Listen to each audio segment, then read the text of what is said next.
Shem Hashem la semaine dernière, on va commencer les ordres du bar par Parashat Matot. On a commencé hier le premier pasouk avec Rashi, et là on va passer les ordres du bar au pshat du Orem Akadosh. Donc là, la question, la fameuse, le pasouk nous dit va d'abord Moshe Rashi Matot, l'Ivné Israël est mort, Zadavar Shativa Hashem. On pourra remarquer dans ce pasouk, ce qu'on remarque essentiellement dans ce pasouk, c'est que les Rashi Matot, les chefs de tribu, ils sont directement visés, c'est-à-dire que Moshe Rabbeinu s'adresse à eux. Les Rashi Matot et l'Ivné Israël, ça va être le sujet. Mais en tous les cas, Rashi Matot, d'abord il faut savoir c'est qui Rashi Matot. C'est pas, on va voir d'après Midrash. Rashi Matot, c'est le chef de tribu. Est-ce que ça veut dire que c'est le chef de tribu ou c'est pas forcément le chef? Parce qu'il y a les Nessim. Normalement, ils ont un autre nom. Les Nessim, Nassi, c'est les princes. Eux, c'est le chef de tribu. Là, c'est Rashi Matot, c'est une nouvelle appellation. En tout cas, c'est pas l'appellation des Nessim. On va voir le Orem Akadosh va nous rapporter ce midrash. Mais pour revenir, Vaidaber Moshe Rashi Matot, initialement, Zadavar Shativa Hashem. Également, on pourra remarquer que habituellement, c'est Vaidaber Hashem el Moshe le mort, Daber el Ben Israël ou Daber el Rashi Matot. Donc le premier pasouk qu'on a l'habitude de trouver où Hashem s'adresse à Moshe, là c'est immédiatement Moshe qui s'adresse. Voilà. Donc il n'y a pas le pasouk d'introduction. Bien sûr, c'est évidemment, ça c'est sûr. On ne se pose pas la question. Mais c'est quand même intéressant que cette paracha elle est particulière. Donc c'est une paracha qui vient de parler de l'annulation des vœux. Donc la capacité, le droit exactement au père, au mari et au rav d'annuler les vœux, c'est pas la même annulation. Mais en tous les cas, il y a un chidouche extraordinaire ici. C'est d'abord avant de parler du chidouche, on va parler de l'importance de respecter et d'honorer et de ne pas enfreindre, ne pas transgresser son engagement. Lo yachel devaro, comme on a dit hier, la Torah elle appelle ça celui qui ne respecte pas, qui n'honore pas ses engagements. Eh ben, ça s'appelle, il est chol, il s'est rendu chol. Lo yachel devaro, il est chol, d'accord. Donc ça veut dire que la parole, elle est sacrée. Et celui qui la respecte pas, eh ben, il devient chol, il s'est fait choulin. En tout cas, Rashi Matot, le sujet ici est pourquoi précisément dans cette mitzvah, c'est marqué Rashi Matot. Rashi nous a fait remarquer que toutes les mitzvahs, de toutes les façons, les chefs et les chefs de tribu, ils avaient de toute façon un kavod où Moshe Rabbeinu s'adressait à eux avant de s'adresser à l'ensemble du peuple. Donc la question est de savoir pourquoi ici, dans cette mitzvah particulièrement, quand il s'agit de l'annulation des vœux, alors il y a eu cette mention explicite dans la Torah de Rashi Matot. Rashi nous a dit, c'est pour nous dire que Yachid Mumre, même si il y a deux manières de procéder à l'annulation des vœux, on a dit ou le père ou le mari, ok, ça s'appelle une hafara, et il y a une hatara.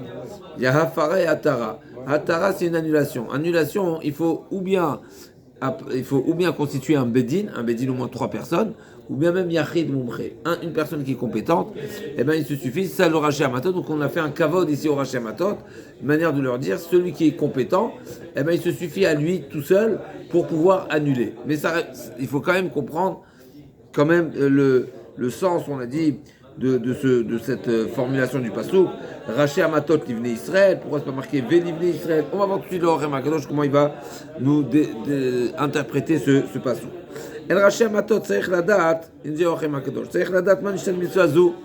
Qu'est-ce qu'elle a de particulier? Pourquoi cette mitzvah elle se démarque des autres mitzvot? Chez Piresh Bakatouf Rashi Matot, où la Torah elle a mis en avant les Rashi Matot, les chefs de tribu. Alors, les chefs de tribu, c'est pas les Nessim, comme on va voir tout de suite, mais c'est ça peut être les chefs de famille, ça peut être je sais pas précisément. C'est pas des représentants. C'est des représentants, c'est des têtes. Est-ce que ça veut dire que c'est la tête? Non, c'est pas la tête de tribu. La tête de tribu s'appelle les Nessim. Nassi, Livne Reuven, Nassi, Livne Shimon. Là, c'est le Nassi. Là, c'est Rashi Matot. Veraboté nous a dit sur Amouche, les fils de Mamachatsotor, d'Igdim Kirat Aeda, la Nessim. Chash Lomar, Shaeda, Kodemet, la Nessim. Talmud Lomar, El Rashi Matot, Shema Kodmi. Donc, dans le Sifri nous dit, pourquoi ici, on a positionné les Rashi Matot, on a mentionné, on a précisé la position des Rashi Matot, c'est parce que dans une mitzvah qui a précédé, à savoir dans les Chatzotrot, quand on a parlé de cette mitzvah, etc.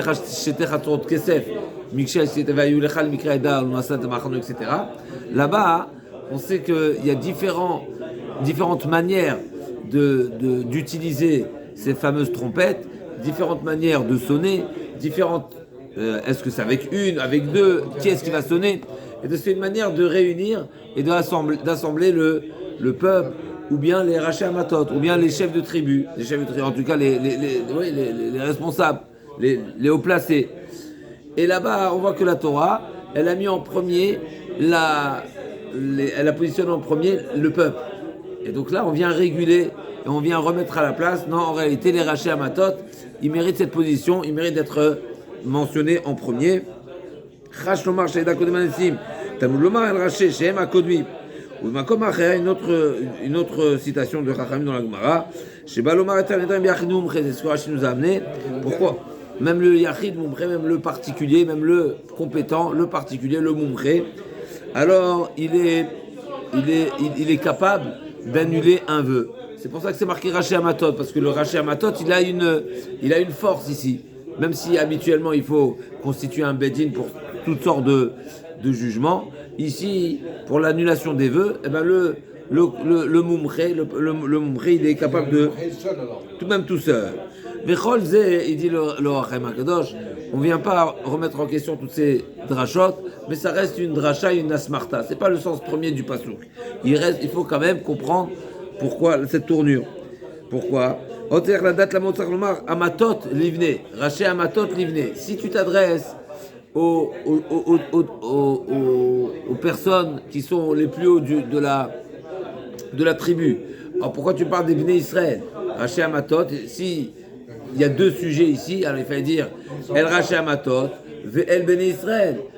Le Bnei Israël, il a pas, on voit pas cette suite. Cette conjonction, a priori, elle est pas précise. Chez le Marela, El Raché Matot, El Raché Matot Ben Israël, il fallait dire les chefs, les têtes des tribus du Bnei Israël. C'est quoi l'Ibnei Israël? Comme si c'est une deuxième chose. Alors oui, on pourrait proposer également ce sens-là. Vayan Yereloma, j'ai qu'à Seder Zeshlo Thomas, Shumenzel El Raché Matot Israël Evad, Lazéama El Raché Matot l'Ibnei Israël, qui Amar Lazé Velazé.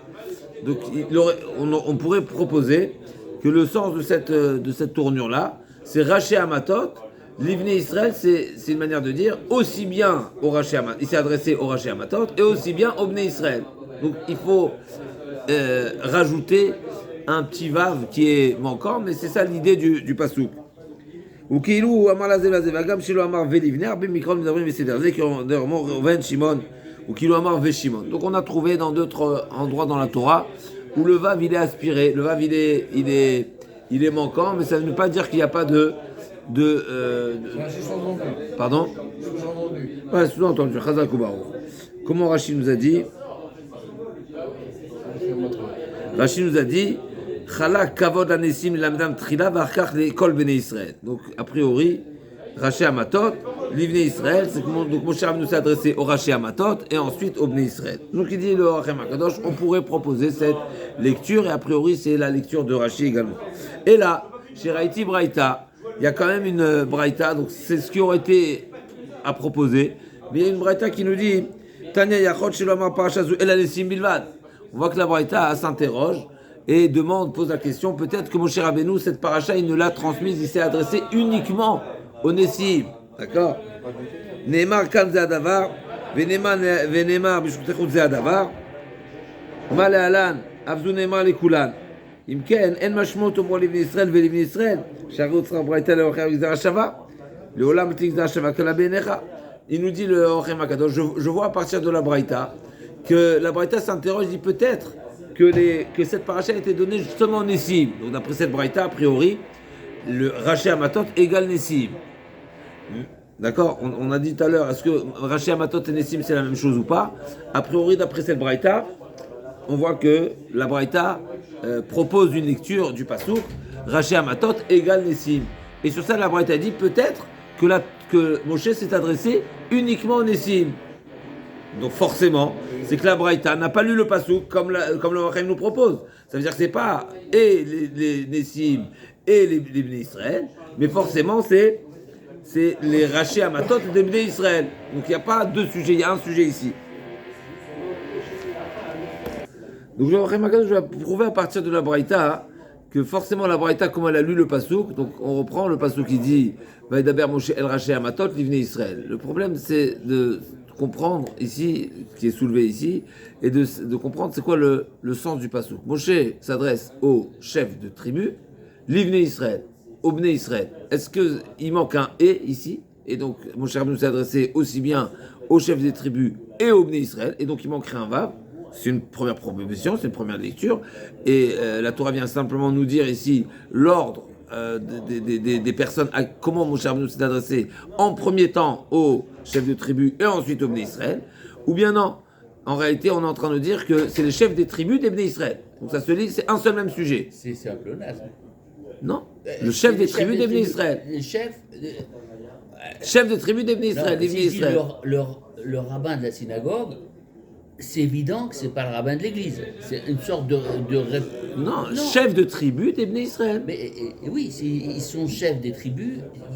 Donc première proposition du Orem Akadosh, a priori comme Rashi Amatot, Velivni Israël. Même s'il n'y a pas le Vav, c'est une manière de dire, il s'est adressé en premier au chef de tribu et ensuite au Bné Israël. Donc c'est pas le chef des tribus des Bné Israël, c'est chef des tribus, point virgule, et au Bné Israël. Le « et » il n'est pas explicite, mais ça a le sens. Et on a déjà trouvé dans la Torah que le « et » il est aspiré. Ok. Mais il nous prouve à partir de la Braïta que la Braïta dit peut-être que Moshe Rabbeinu ne s'est adressé uniquement au chef de tribu. La Braïta dit non, forcément non. Pourquoi? Parce que c'est marqué Zéa Davar. Et la Gemara fait une Xera Shava, donc par Xera Shava. De même qu'on a trouvé dans un autre domaine dans la Torah, dans une autre mitzvah, ce terme de Zéa Davar, et là-bas dans Shrut Echut, dans l'interdiction de shriter en dehors du Beth Amikdash, et là-bas en question, Moshe Rabbeinu s'est adressé aussi bien, il s'est adressé à l'ensemble du peuple d'Israël, et bien forcément, chez nous aussi, il faudrait dire, par cette analogie, que Moshe Rabbeinu s'est adressé aussi au Bnei Israël. Ça voudrait dire que la Braïta, comment elle a lu le Passouk, Raché Amatot, l'Ivné Israël, c'est pas le chef des tribus et les Bnei Israël, puisqu'on a besoin de la Xera Shava. Forcément, c'est Raché Amatot, l'Ivné Israël, c'est le chef des tribus des Bnei Israël. Donc le Orem Akadosh, c'était une preuve, à partir de la Braïta, que la lecture, en tout cas, d'après ce Tana, d'après cette Braïta, c'est pas en ajoutant le et, mais c'est une seule chose. Ici, on ne parle explicitement uniquement des chefs des tribus. Et donc, on va revenir à la question initiale. Pourquoi dans cette mitzvah, particulièrement, la Torah a voulu que Moshe Rabbeinu, Hachem a voulu que Moshe Rabbeinu s'adresse aux chefs de tribus et comme si que le message devait passer par le chef des tribus, et on a déjà pu voir dans d'autres domaines, où après c'est peut-être les chefs des tribus qui ont répété. D'après cette braïta, ce serait une lecture possible. Moshe Rabbeinu s'adresse au chef des tribus, le chef des tribus ensuite il rappelle. Comme on a vu dans Korban Pessah, il avait dit ça le Orem Akadosh, si je ne fais pas erreur, Moshe Rabbeinu s'est adressé au chef de tribu de manière à ce que le chef de tribu, chacun va parler à sa famille, à sa tribu, selon son langage. Son langage, ça veut dire qu'il va réussir à avoir les mots appropriés, adaptés selon le niveau et selon la... Ok, en tout cas, ça c'est la question, c'est la preuve du Orem Akadosh. Kavana les morts. Si Moshe Rabbeinu s'est adressé d'après la première lecture, à savoir où Moshe Rabbeinu s'adresse aussi bien au chef de tribu qu'à l'ensemble du peuple d'Israël, alors le lémor il n'a plus sa place. Lémor ça veut dire, pour répéter, pour réenseigner, pour retransmettre. Mais s'il s'adresse à tout le monde, il n'y a plus de lémor. Le lémor il n'a plus sa place. Je rappelle toujours que le lémor il peut avoir deux traductions. Lémor ça peut être en disant. On a l'habitude de traduire quand on est dans les premières en maternelle. Ok. En disant, c'est une manière de dire, en disant clairement. Donc, Vaïdaber Hachem, El Moshe, les morts. Hachem a parlé à Moshe en disant. Ça veut dire quoi en disant? Ça c'est la deuxième lecture. En disant, ça veut dire qu'il lui a parlé d'une manière claire, explicite. Première traduction de les morts. Deuxième traduction, c'est marqué dans la Rishonim, mais le Orem Akadosh, il retient la deuxième traduction, les morts, c'est-à-dire pour répéter. Le lamed, c'est pour dire. Donc Hachem s'est adressé à Moshe pour que ce message, pour que cet enseignement, pour que cette mitzvah soit répétée. Donc d'après la lecture, si on dit que le pasouk, si on dit que Moshe Rabbeinu s'adresse aussi bien aux chefs de tribu qu'à l'ensemble du peuple d'Israël. Donc le lémor, il est en plus. Il n'y a pas à répéter à qui que ce soit. Alors on pourrait dire, oui, il faut répéter aux femmes, aux enfants. On y arrive tout de suite, on va voir comment le Orem Akadosh nous lit le pasouk. Mais en tous les cas, d'après l'explication, si on dit que Moshe Rabbeinu s'est adressé dans ce pasouk uniquement au chef de tribu, on comprend le lémor. Il s'adresse au chef de tribu, et les chefs de tribu auront la tâche de le répéter. Là, on comprend le lémor. Mais d'après la première lecture, le lémor, il n'a pas sa place. En tout cas, il n'aura pas ce sens-là. Achen Idbaer. Encore une question.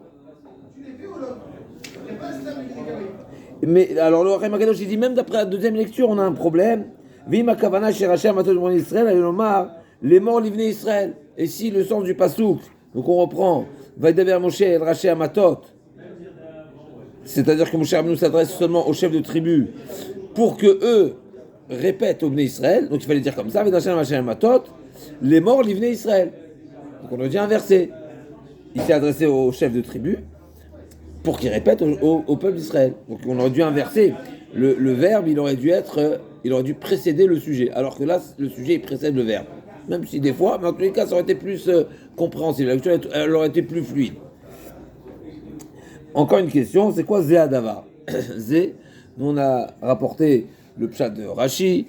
Zé Adavar, Zé, c'est quand on montre du doigt. Rashi nous a rapporté ce midrash où on constate que Moshe Rabbeinu, il a mérité une révélation. Les révélations de Moshe Rabbeinu, c'est pas uniquement comme tous les Nevi'im où c'est c'est comme ça, Ko Amar Hashem. Dans tous les Nevi'im, on doit. Mais là, Zé Adavar, c'est une manière de préciser que la révélation, la névoie, elle était claire, clairement perceptible, clairement comprise, clairement perçue. Ouais. Okay. Donc Zé Adavar, pourquoi maintenant Zé? Donc ça c'est l'explication de Zé Adavar. Mais il y a également Zé, quand on dit Zé, ceci, eh ben, ça sous-entend ça et pas autre chose. Si on vient indiquer, alors il y a deux compréhensions. C'est vrai que quand je dis ceci, c'est une manière de dire de montrer du doigt quelque chose précisément. Donc ça veut dire quand il manquerait de la compréhension ou de la visibilité de la chose, je dis non, c'est ça, c'est comme ça. Mais ça sous-entend également que je viens exclure quelque chose. C'est ça, et détrompe-toi, ne pense pas qu'il y a autre chose ou quelque chose il y a une extension ou autre. C'est ça, c'est précis, ça et pas autre chose. Donc l'action du Orem Akadosh, c'est de savoir c'est quoi le sous-entendu qui est exclu ici par les mots de Zé Adavar. Il dit Orem Akadosh, donc il va nous faire une petite introduction. La Gemara nous dit dans Chagiga, Eter Nedarim Pochim Ba'avir. La Gemara dans Chagiga nous parle de toutes sortes de mitzvot dans la Torah, où il y a certaines mitzvot qui sont le plus détaillées dans la Torah. C'est quoi les mitzvot qui sont le plus détaillées? C'est les korbanot. Le korbanot, tout le Chumash Vayikra, on a vraiment en grand détail tout le procédé des korbanot, même si il peut y avoir des détails qui ne sont pas forcément explicites, mais la majeure partie du déroulement du service au Beth Amikdash, il est détaillé. Tous les types de korbanot, les types de bêtes, la manière d'asperger, les quantités, tout est détaillé. Alors qu'il y a d'autres mitzvot, c'est pas ce qui est marqué dans la Gemara, mais je vais vous donner un exemple, où la mitzvah de tefillin, par exemple, toute la forme des tefillin, mais elle n'est pas détaillée dans le Torah. Ni la forme, ni la couleur, ni comment c'est partagé, etc. Tout ça, c'est à la Chal Moshe Misinaï. D'accord? Donc la Gemara dans Menachot, on n'a pas vu ensemble, mais la Gemara dans Menachot nous rappelle que tout ça, c'est la halachot de Moshe Misinaï. Donc il y a beaucoup de mitzvot, mais la Gemara parle d'autres choses. La halachot de Shabbat, c'est marqué à plusieurs reprises, Kol Melacha Lo Ta'asu, mais également la Torah n'a pas détaillé précisément quelle est la définition, qu'est-ce qui est considéré une Melacha. Les 39 travaux, la Torah ne les a pas détaillés. La Torah a dit, on apprend par également une forme d'analogie, par le fait que la Torah nous dit, étant une juxtaposition, l'interdiction de la transgression de Shabbat, donc l'interdiction de réaliser toutes sortes de Melachot Shabbat et la construction du Mishkan, on apprend que ce qui était à faire au Mishkan, il est interdit à faire Shabbat. Et ce sera ça ce qui va définir quel Melacha, quel travail est interdit. Qu'est-ce qui est considéré un travail interdit à faire Shabbat. Mais la Gemara dit, voilà, donc il y a toutes sortes là-bas de sortes de mitzvot. Et sur l'annulation des vœux, la Gemara dit, ça fait partie de l'éternédarim, donc l'annulation des vœux. C'est pour Herbavir. Pour Herbavir, ça veut dire c'est vraiment quelque chose qui tient en l'air, dans le sens où, par rapport à d'autres mitzvot, où c'est plus explicite dans la Torah, ça c'est pour Herbavir. Et c'est quoi l'idée, comme on a dit hier, on a dit c'est quoi les différentes drachot, comment j'apprends cette et c'est quoi l'idée, comment se fait-il que le Rav, c'est pas explicite dans la Torah que le Rav peut annuler. Ce qui est explicite dans la Torah, c'est le père et le mari. Mais d'où on sait que le Rav peut annuler? Parce que c'est marqué lo yachel devaro, il ne profanera pas sa parole, littéralement. Et d'ici on déduit, lui il peut pas la profaner, mais quelqu'un d'autre pourra la lui annuler. Lui il peut pas la profaner, mais le Rav il pourra l'annuler. En tout cas, v'yesh la'ir lama sa shemitzvah sederze mashra saken mikol haTorah shekol davar katuv yosher vezo pour Herbavir. Et donc le Rachem Akadosh pose la question, pourquoi dans cette mitzvah, donc on a une question, c'est quoi la particularité de l'annulation des vœux dans la Torah, où la Torah s'est adressée au Rashi Hamatot explicitement, au chef de tribu, et il va utiliser le Rachem Akadosh une citation dans la Gemara qui va dans ce sens-là, où l'annulation des vœux a une particularité. C'est quoi la particularité? C'est que la Gemara dit que l'idée, la notion, la halakha de l'annulation des vœux, c'est un type d'enseignement qui tient en l'air. Qui tient en l'air dans le sens où c'est pas du tout explicite dans le texte, c'est pas une halakha, c'est pas la Torah orale, ça s'appelle pour Herbavir. Et donc la question est de savoir, mais pourquoi cette mitzvah-là, Hachem là ne l'a pas dit et ne l'a pas détaillé ouvertement dans le texte. Et il nous dit Achenatamu. C'est quoi l'idée? Pourquoi Hachem n'a pas voulu que ce soit explicite dans la Torah? Il nous dit Achem Akadosh oralement, pour ne pas qu'à nos yeux la gravité et l'importance des engagements, que ce soit Neder ou Shvoa, il y a deux formes d'engagement. Il y a le Neder qui est l'engagement et il y a la Shvoa qui est le serment. Je peux utiliser le serment également pour m'engager, mais c'est deux formes. Il y a une différence entre le neder et le shvoa, on reviendra peut-être dans la suite, c'est quoi la différence entre les deux. En tous les cas, il nous dit dans Rachem Akadosh, pour ne pas qu'aux yeux de l'homme, la parole n'est pas une importance de premier niveau, eh ben, c'est resté caché. C'est pas explicite dans la Torah. Oui, le Rav il peut maîtriser, il a le droit d'annuler. Non. Donc, Kilo Ratsa Hashem Shiye Katuv Le'en Kol Adam Shaneder Shvoa Yishnam Be'eter. Pour ne pas qu'aux yeux des gens, pour pas que ce soit explicite, pour pas que ce soit visible aux yeux de tous, que l'engagement, que ce soit sous la forme de Neder ou de Shvoa, on ait la possibilité de l'annuler. Chez Bazé, parce que ça amènerait, malheureusement, ça pourrait nous faire penser nous laisser penser que les engagements, eh ben, ils n'ont pas tellement de valeur. La preuve en est que la Torah nous dit explicitement, je peux les annuler. Et c'est pour cela justement que Hashemou a souhaité que cette notion-là, cette idée, ce droit que les Chachamim ont, c'est quelque chose qui est caché et qui n'est révélé seulement à eux. Donc on a répondu à les deux questions. Pourquoi c'est pour Herbavir? Pourquoi Hachem s'est adressé au chef de tribu? Parce que justement il y a des choses qu'on ne peut pas savoir à tout le monde, pas pour leur cacher, mais parce que si c'est explicite, eh ben, ça prend un caractère très simplifié, on va dire. Et donc ça va... À nos yeux, on risquerait de ne pas avoir facilement pas outrepasser, mais en tout cas ne pas le valoriser, ne pas avoir l'importance de ce qu'un engagement d'une personne.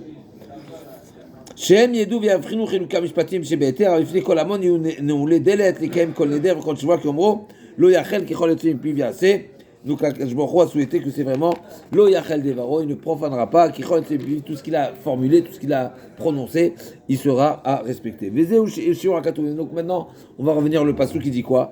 Vaidaber Moshe el Rashi Hamatot. Donc Moshe Rabbeinu s'adresse à qui? Au chef de tribu. À savoir, eux ils sont les têtes, ils sont les plus grands, ils sont les plus sensés, qui comprennent la chose. Zimri, ce chef-là, c'était qu'on dit c'était un prince, c'était un chef de tribu. Alors, je disais tout à l'heure que la Braïta, quand on parle de Rashi Hamatot, ça vérifier. Est-ce que c'est la traduction de Nessim? D'après la Braïta, oui. Parce que Nessim, on sait que Nessim, il y a un Nassi. Un Nassi, c'est celui qui préside la tribu. Rashi Hamatot, pas forcément. Mais dans la Braïta, on a pu voir que la Braïta a traduit Rashi Hamatot égale Nessim. Mais effectivement, on pourrait ça vérifier, est-ce que c'est le seul sens ou bien il y a un autre sens. En tous les cas, puisqu'on a vu que Rosh Umot, Rosh Bet Av, pour Zimri, on l'appelle Rosh Bet Av. C'est chef de famille. Et dans chaque tribu, il y avait plusieurs familles. En l'occurrence, pour la tribu de Shimon, il y avait 5 familles. Il faisait partie d'un des chefs de famille de la tribu. Mais ce n'était pas celui qui présidait l'ensemble de la tribu. Et donc, Aval Livni Israël, les morts, c'est Adava. Donc on revient maintenant. Nous, on a plusieurs questions. Pourquoi Moshe s'adresse aux chefs de tribu? Pourquoi Dafka dans les Nédarim? Et pourquoi les Nédarim, ils ne sont pas explicites dans la Torah? Et qu'est-ce qui fait le Vné Israël? Et c'est quoi le Zéadavar? Zéadavar, c'est une manière d'exclure quelque chose. Réponse. Aux chefs de tribu, on leur parle explicitement, on leur parle avec les grands détails. Pourquoi? Parce qu'ils comprennent, ils sont en mesure et ils ont les capacités de comprendre l'importance du Néder. Et même si on leur donne entre les mains ce droit et cette capacité d'annuler les vœux, c'est pas pour autant qu'ils vont dénigrer, qu'ils vont sous-estimer l'importance des vœux. Donc pour eux, on leur dit les choses, on leur dit les choses d'une manière parfaite. Pour les Bnei Israël, on va leur dire Zéadavar, on va leur dire une partie des choses. Ça vient exclure. Ça vient exclure quoi? Nous, on va au Bnei Israël, la forme générale qui est présentée au Bnei Israël, on vient leur présenter l'interdiction, la gravité, l'importance des vœux. C'est quoi l'importance des vœux? Il ne devra pas profaner sa parole, il devra respecter tout ce qui a été formulé, tout ce qui a été prononcé. Donc il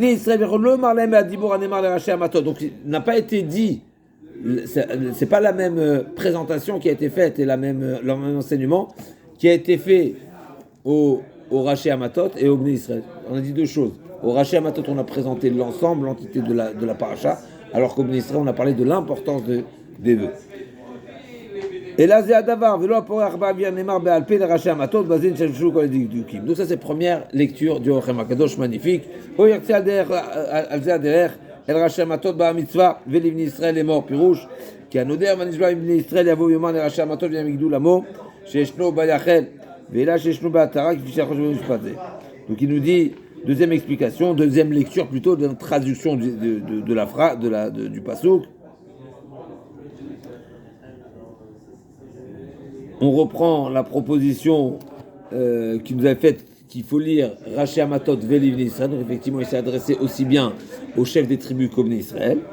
Mais malgré tout, les Rashi Amatot, il y a Vovioma les Rashi Amatot. Celui qui aura fait un vœu, il faudra qu'il se présente aux chefs de tribu pour que ce soit eux qui soient en mesure de juger et d'évaluer et de trouver une solution ou s'il est possible de l'annuler ou pas.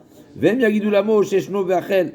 Et c'est les Rashi Amatot qui répondront à la demande et feront savoir que dans ce cas-là, c'est impossible de contourner l'engagement, et dans d'autres cas, effectivement, ce sera possible de l'annuler.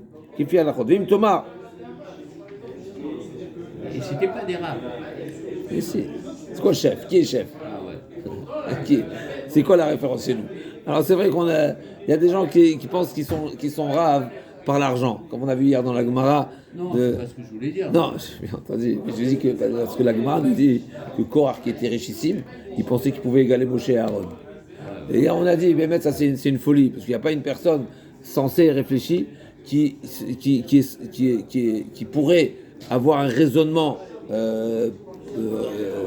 logique qui lui laisserait penser que c'est sa richesse qui lui donne des capacités ou des facultés. La richesse, c'est la richesse, c'est pas l'homme. C'est pas Oui.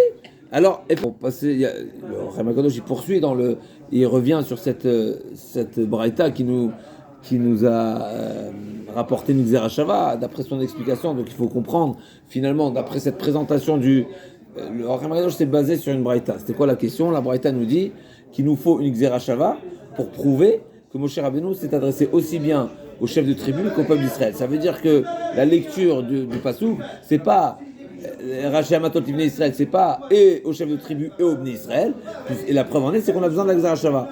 Et d'après ce qu'il vient nous proposer comme lecture, bien sûr, il s'est adressé aussi bien au peuple d'Israël et aussi bien au chef de tribu qu'au peuple d'Israël. Donc ça, a priori, c'est pas en phase avec ce qui est marqué dans la Braïta. Il nous dit non, le Orem Akadosh, non. Ça ne veut pas dire forcément que j'ai besoin de la Shava pour nous dire qu'il s'est adressé au peuple d'Israël, mais c'est la manière où il s'est adressé au peuple d'Israël qui est pour lequel j'ai besoin de la Shava. Ok. Au bout des Remez, je passe. Il va au mot l'Ivni Israël, les morts et Adavar.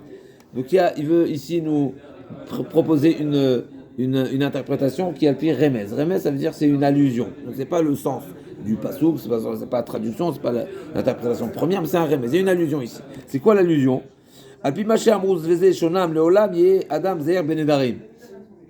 L'homme doit faire très attention, le olam, c'est une manière de dire, dans toutes les circonstances, dans toutes les situations, être très très vigilant à ne éviter de jurer ou de faire des vœux. Pourquoi?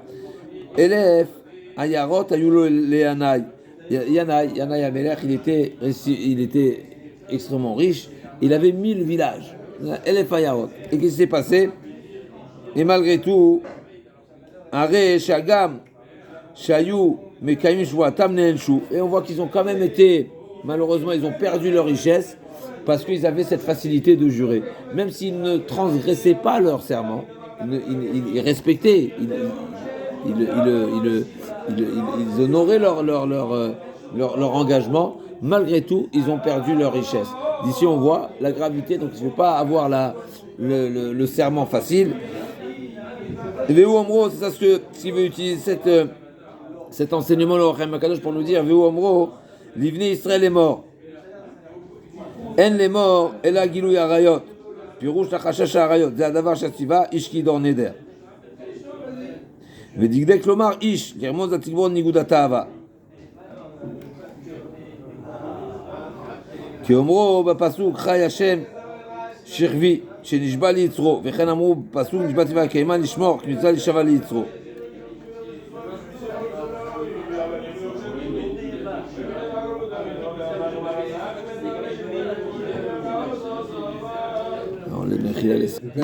Ici, donc il y a deux Bérémès, donc le Orem Akadosh nous propose ici deux allusions dans ce pasuk. Premièrement, Divni Israël le mort Zéadavar, à savoir l'Ivni Israël Morzé Adavar, c'est-à-dire qu'il y a ici un sous-entendu, en tout cas une allusion, qui indique la gravité et le conseil à ne pas faire, ne pas avoir le serment facile. Pourquoi? Parce qu'on a pu voir que Yana Yameler, il a perdu sa richesse, même parce qu'ils avaient la facilité de jurer. Ils juraient à Torah à travers, même si ils respectaient leur engagement. Malgré tout, ils juraient facilement et à Torah à travers a priori. Deuxièmement, le Omro l'Ibn Israël est mort. Elle est mort et la Gilou Yarayot. Donc d'un côté, on nous dit qu'il faut éviter de jurer s'il n'y a pas de raison, mais d'un autre côté, les morts, quand ça fait allusion à Gilou Yarayot, aux relations interdites. Et sur ça, il nous dit le passouk, justement, s'il y a une crainte, s'il y a un risque, si la personne veut se verrouiller pour s'interdire et s'imposer d'une manière, se rajouter une barrière et un interdit pour ne pas enfreindre les relations interdites, comme on sait que les morts sous-entend la relation interdite, alors là, il faudra jurer. Là, ce sera autorisé, ce sera conseillé de jurer. Donc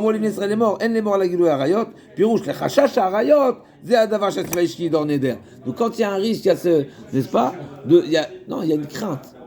La personne craint de tomber. Alors, dans ce cas de figure, là, ce sera autorisé, même conseillé de jurer pour se freiner. Et c'est ça ce qu'on a pu voir chez David Amener, qui a dit Nishba Tiva Kaima. Des fois, même quand la mitzvah, de toutes les façons, on est tenu, la Torah nous a déjà obligé de faire quelque chose, de ne pas faire quelque chose, il n'y a pas de problème de Nishbati, de se rajouter un serment pour se rajouter une conscience et une barrière à l'intérieur. Les Digdek Lomar, Ish. C'est pour ça que c'est marqué Ish. Ish, c'est une manière de dire Ish, c'est quoi Ish? Ish, c'est un homme. C'est quoi un homme? Quand on parle d'un homme, c'est quoi un homme? C'est un homme, c'est quelqu'un de puissant, quelqu'un de fort, quelqu'un de résistant. Tigbor Niguda Tava, qui omro, va pasuk Chay Hashem Shechvi, chez Nishba Litro, comme on a pu voir chez Boaz. Boaz, alors qu'il a été, surpris par la venue d'une jeune femme, c'est probablement en tout cas par rapport à lui, et oui, c'est en pleine nuit. Et ben, qu'est-ce qu'il a fait pour se maîtriser ou pour se rajouter une force de maîtrise? Eh ben, il a juré que tant que la situation ne sera pas clarifiée et aux yeux de tous, au sens savoir si c'est à lui de faire le hiboum, pas faire le hiboum, etc.